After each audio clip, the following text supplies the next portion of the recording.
Hi there, and greetings from Germany.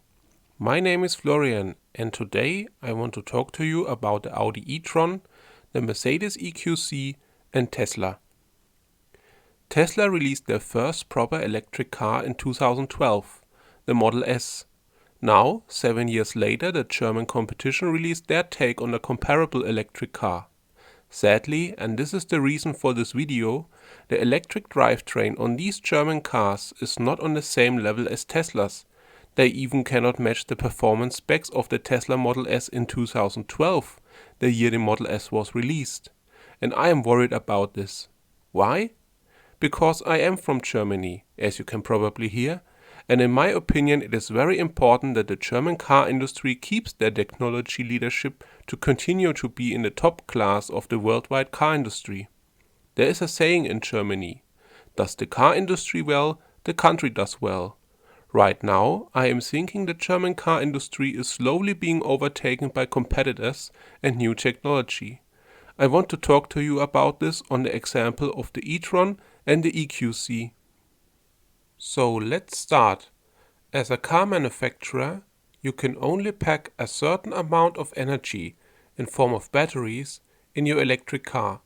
And the most important thing, as with combustion cars, is to squeeze as much range and performance out of this given amount of energy as possible. Being good at this differentiates you from the other manufacturers, and your customers have a day-to-day advantage of having more range and performance. Let's talk about the Audi e-tron first, which is in my opinion the better car than the Mercedes. Why? First, Audi started on a clean sheet of paper. The car was developed as an electric car from day one, as Tesla did. Audi also decided to build the e-tron in a factory in Belgium that exclusively builds this electric car and no car with a combustion engine. The whole construction of the car is an electric car only construction, which tries to optimize as good as possible to do its job as an electric car. For example, you have a flat floor and a front trunk, or frunk as Tesla calls it. The frunk is smaller than what Tesla offers, but at least it exists. That is the way you should do it, and that is the way you would expect from Audi, a premium manufacturer with much money. Of course, you also get the typical Audi qualities like very good build quality, very competent ride and handling, and low road noise. But the Audi has a big flaw.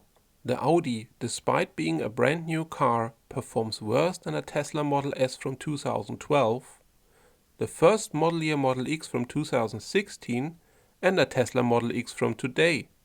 How could that happen? The Audi is slower, has less range, and even needs a bigger battery to achieve these worse results.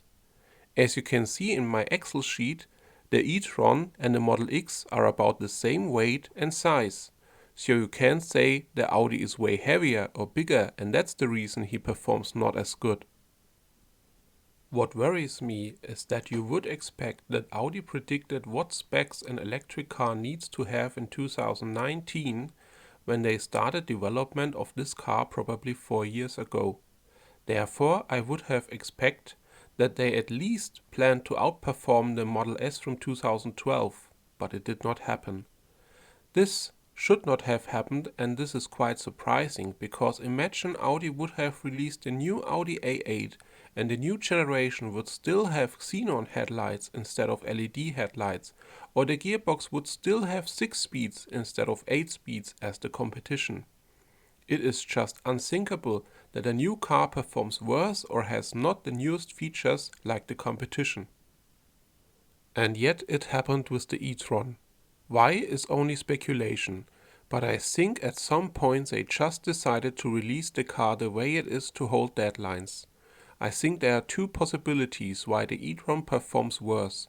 First, it could be the electric motors and all the technology and tricks to use them as efficient as possible.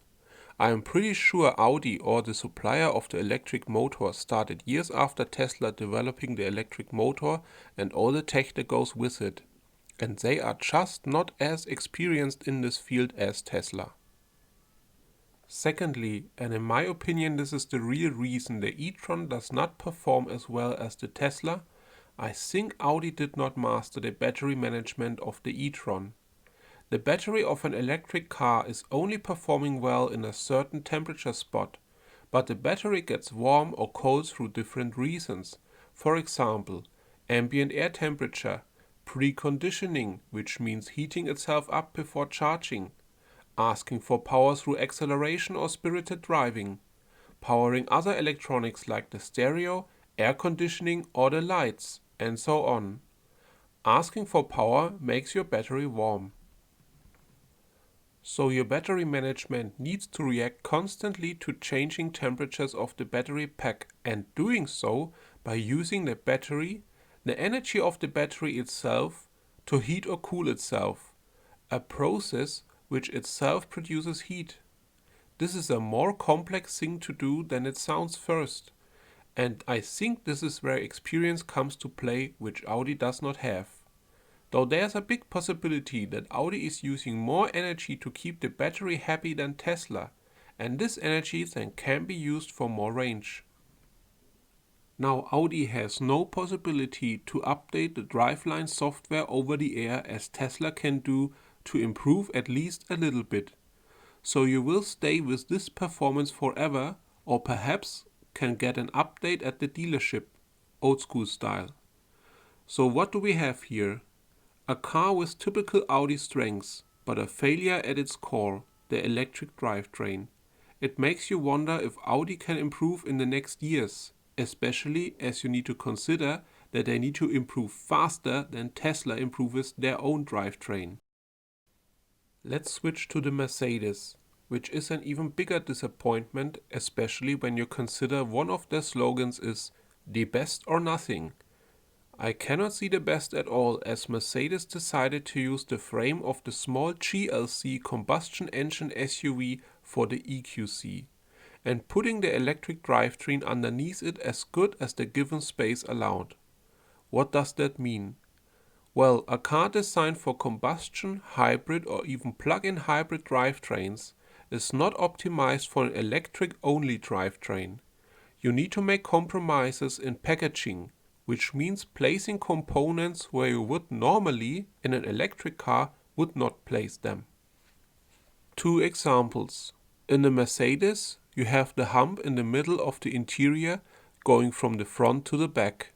This hump takes space and compromises seating quality in the middle seat in the back. Normally, this hump would be the place where the prop shaft of the all-wheel drive system goes, sending the power from the combustion engine in the front to the back to drive the back wheels. An electric car does not need this hump, and Tesla and Audi don't have this hump. Mercedes has it. A much stranger thing happens in the front of the car, where normally the combustion engine and transmission would be placed. Mercedes decided to put some form of pipe construction in that place, and it seems beefy and has the outlines of an engine with a transmission connected.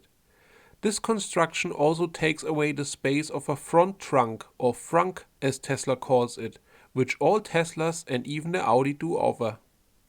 You can only speculate what Mercedes was trying to do with this piping, but I assume that the frame of the car, remember the combustion GLC, expects a big block of metal up front.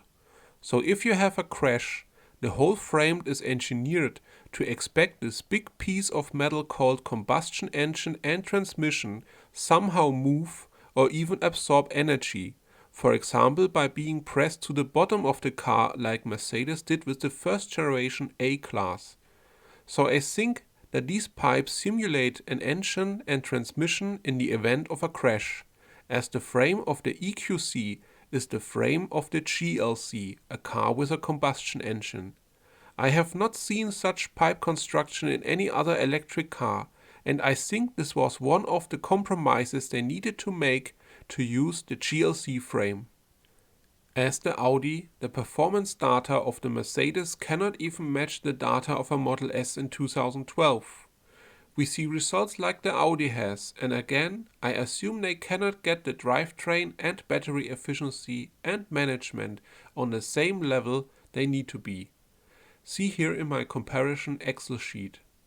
Also, with the Audi, Mercedes cannot upgrade the drivetrain software over the air, so you need to visit your dealer if there would be an update available.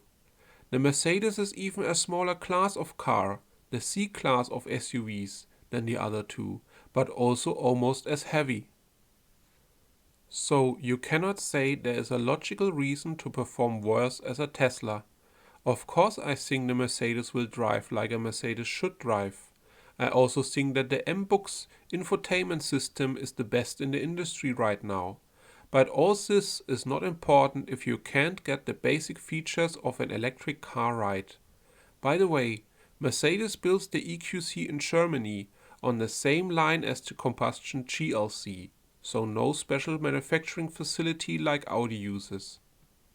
In addition, seeing first pictures and videos of the EQC, the trunk is smaller and sits higher than it would be if Mercedes had constructed a proper electric car. The reason is because under the trunk normally sits the exhaust system with the big silencer, so wasted space here. So all in all, points here and there which make the EQC look like an afterthought instead of a high-end car, especially considering how Mercedes sees themselves and prices themselves as the number one player in the high-end car industry, which is always a little bit more expensive than the competition. Normally you would expect Mercedes to bring the most over-engineered and high-end solution to a technical problem, but sadly not with the EQC. I have also added the Jaguar I-Pace to my Excel sheet. Of course the Jag does not perform as good as the Model X, but he performs as good as the Germans. This is quite surprising considering how small Jaguar Land Rover is compared to the German competition, not just by sales, but also by the size of the engineering teams and the budget they have. On the other hand, this should be alarming for the German manufacturers. So I won't criticize Jaguar for their offering that much, because I would not have expected a car as good as Tesla from Jaguar, just because they are smaller and have less money. At last I also added the Model 3 in the list, to show you how the cheapest Tesla you can buy right now compares to the expensive German offerings. Of course, there are hardcore Audi and Mercedes fans, especially here in Germany, who choose both cars over a Tesla. Of course, there is the possibility that the leasing offers of the Germans are more attractive than the ones of Tesla. I think there are some points on the Audi and the Mercedes where you can feel the experience of building high-end cars for decades and having a team of engineers grinding the same problem for generations of cars. For example, I assume that both cars will be quieter at high speeds, which on the other hand is only important in Germany with the unrestricted Autobahn. I could also imagine that the suspension systems on the Mercedes and the Audi are more refined than the Teslas, even considering the adaptive air suspension Tesla started to offer in the new Raven generation of cars since some weeks. I am sure the build quality of the Mercedes and the Audi are better than the build quality of Tesla. I am specifically thinking about panel gaps and paint quality. But Tesla is also improving in these points, and the Germans will surely not always be better built than a Tesla. So all in all, I am worried, especially as I am living in Germany and know how important the German car industry is for the economic success of this country. Both manufacturers, with thousands of engineers, huge budgets for research and development, can counter, in the electric drivetrain department, an offer of a relatively small car company from California who started everything from scratch. This is, to be honest, in its core unbelievable. We, the Germans, have been known for building the best cars in the world, and now we can't keep up. This situation makes you wonder more and more the deeper you analyze.